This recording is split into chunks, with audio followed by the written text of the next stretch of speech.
Hello everyone, this is Gurukul Global Kurenza, class 11 Geography. And class, here we are discussing our chapter number 6 that is Geomorphic Processes. Alright class, तो बच्चे इस chapter में अब तक हम endogenic forces को cover कर चुके हैं और अब हम कर रहे हैं एक्सोजेनिक फोर्सेस, जहाँ पर हमने देखा कि exogenic forces are of 3 types. First is weathering, जिसे हम डिटेल में ऑलरेडी स्टडी कर चुके हैं. इसके बाद हमारे पास वेदरिंग के पास बाद है बच्चे मास मूवमेंट और इरोजन, जिसे हम आज के इस लेक्चर में कवर करेंगे. ऑलराइट, सो मास मूवमेंट. मास मूवमेंट बच्चे क्या होती है? Transfer of mass of rocks debris down the slope under the direct influence of gravity. Weathering में बच्चे हमने देखा कि कौन से एजेंट्स काम कर रहे हैं. Winds, rainfall, sunlight, mainly sunlight और रेनफॉल हमारे पास काम कर रहे हैं. ऑलराइट, जो क्या करती है, रॉक्स को वेदर करती है. लेकिन यहाँ पर हमें इन्फ्लुएंस देखने को मिला है ग्रेविटी का. यहाँ पर कौन काम करता है in the mass movement? Gravity को, क्योंकि बहुत बड़े बड़े मास ऑफ रॉक्स क्या कर रही हैं, यहाँ पर डाउनवर्ड आ रही हैं. मान लीजिए ये हमारे पास एक हिल है, माउंटेन है, ये स्लोप है इसका. यहाँ पर हमारे पास कुछ रॉक्स हैं, ड्यू टू ग्रेविटी ये नीचे आ रही है, इनकी मास मूवमेंट हो रही है. ऑलराइट, यहाँ पर अब क्या होता है, एक हमारे पास बच्चे स्लोप होता है ऐसे स्ट्रीप, एक होता है हमारे पास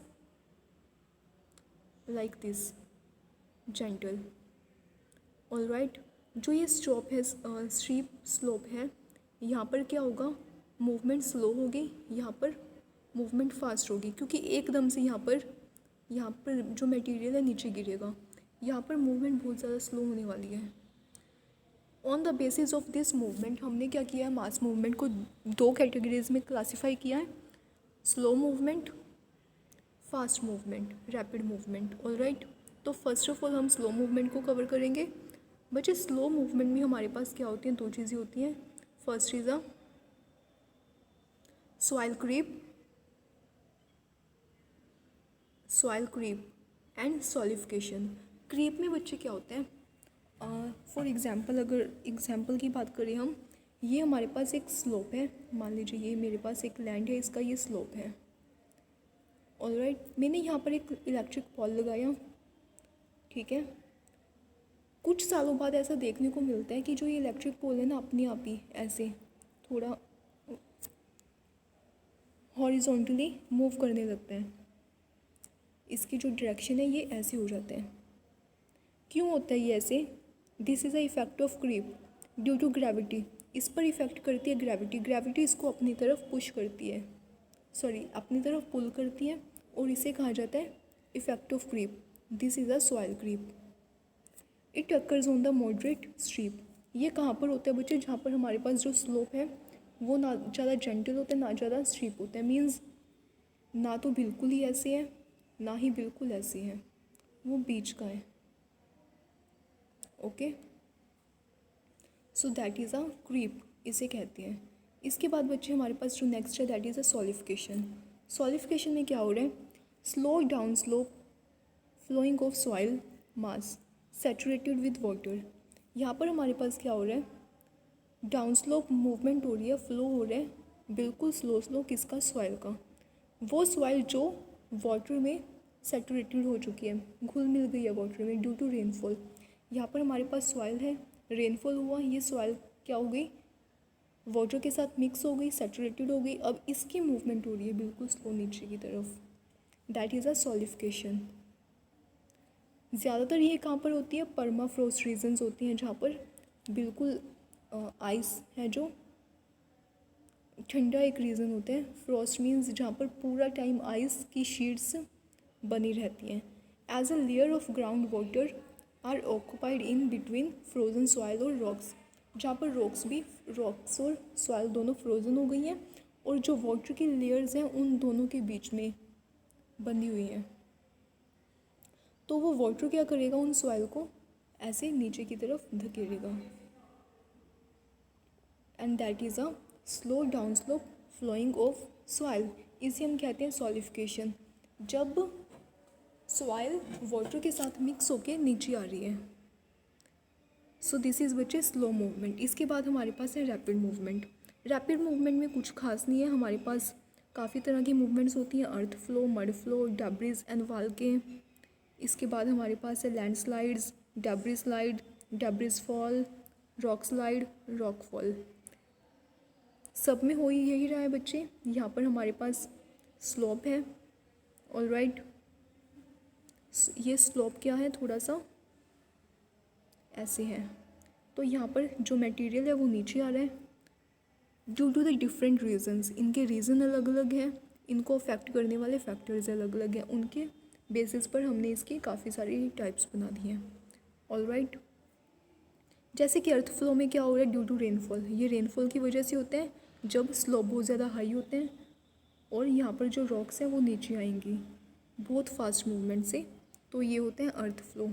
मड फ्लो में क्या होता है, सेम होते हैं, बस फ़र्क इतना है कि ये ज़्यादा डिज़ास्टर्स होती हैं अर्थ फ्लो से, क्योंकि यहाँ पर जो मिट्टी है, सॉइल है, वो that get saturated with water and then come down.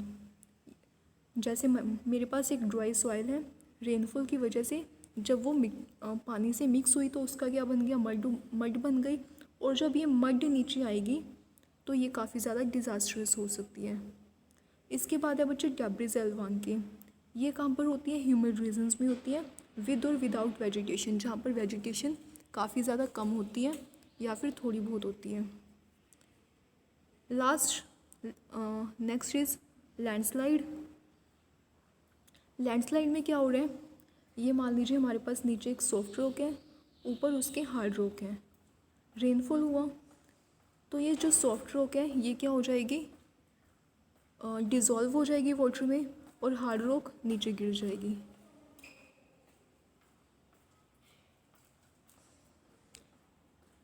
इसके बाद है बच्चे हमारे पास डेब्रिस स्लाइड। इसमें क्या हो रहा है, no backward rotation, backward rotation नहीं हो रही है। मींस जैसे कि ये स्लोप है, यहाँ से जब रॉक्स नीचे आएंगी तो उनकी ऐसे रोटेट करती हुई आती है ना, तो यहाँ पर ये रोटेशन नहीं होती है, वो सीधा नीचे आती हैं। फॉल इज़ वर्टिकल, बिल्कुल वर्टिकल, रोटेट वाला यहाँ पर फॉल नहीं हो रहा है, ओके, बिल्कुल सीधी एकदम से नीचे आ गई, that is a debris slide, okay. इसके ऑपोजिट अगर हम बात करें, हमारे पास है डेब्रिस फॉल। सेम है बच्चे, यहाँ पर भी थोड़ा स्पीड का फ़र्क होता है। रॉक स्लाइड में क्या हो रहा है, रोटेशन हो रही है, रॉक्स हैं जो ये ऐसे मूव करती हुई नीचे आ रही हैं। रॉक फॉल में क्या हो रहा है, फ्रीली डाउनवर्ड मूवमेंट, मींस जो रॉक्स हैं वो ऐसे यहाँ पर लैंड है, यहाँ से नीचे बस बिल्कुल फ्रीली डाउनवर्ड मूवमेंट हो रही है रॉक्स की, that is a rock fall. तो ज़्यादा कुछ नहीं है, बस आपने नेम्स याद रखनी है और एक एक दो दो लाइन्स इनकी आपने स्टडी कर लेनी है। That is a rapid movement and we have covered with mass movement. So class अभी के लिए इतना ही। नेक्स्ट लेक्चर में हम नेक्स्ट क्लास में अपनी इरोजन के बारे में और सॉइल के बारे में थोड़ा और कवर अप करेंगे, ऑलराइट, कि इरोजन क्या होता है, that is a last exogenic force, alright. इसके बाद हम कवर करेंगे सॉइल के बारे में, सॉइल कैसे फॉर्म होती है, उसका क्या क्या कंटेंट होती हैं, इन चीज़ों के बारे में हम स्टडी करेंगे। For now thank you, have a nice day.